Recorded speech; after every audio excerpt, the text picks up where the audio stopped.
nenaudokite žodžio pigu. Ieškau pigios koordinatorės, ieškau pigaus didžėjaus, ieškau pigaus videografo arba fotografo, ieškau pigios šventės vietos. Pigu, pigu, pigu. Stop, gana. Tikiu, kad dabar dauguma galvojate, kas jai negerai, apie ką jinai čia kalba. Žiūrėkite, aš jūs visiškai suprantu, kad jūs stengiate sutaupyti ir ieškote optimaliausios kainos savo patiems. Bet ką aš noriu jums to pasakyti?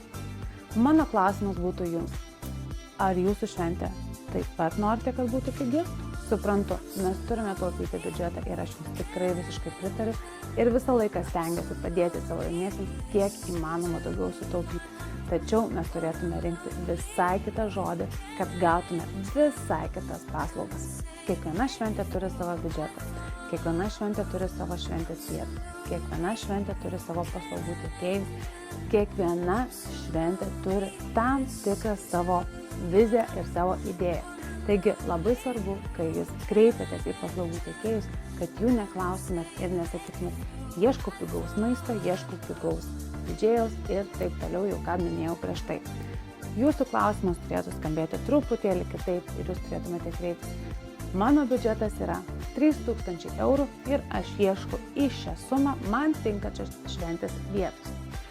Ar sakykime, mano suma maistui yra 5000 eurų ir pas mumis yra toks ir toks kiekis žmonių, mes norime tilpti į šią sumą. Taip pasikreipiant į paslaugų tiekėjus, jūs jų neįžeisite ir jiems bus paprasčiau sudaryti jums tam tikrą pasiūlymą bei pateikti optimaliausią variantą. Na ir žinoma, taip pat nenumenkite savo šventės, nes nėra nei vienos pigios šventės. Visos šventės yra savos, visos šventės yra savai gražios ir visos šventės yra ypatingos.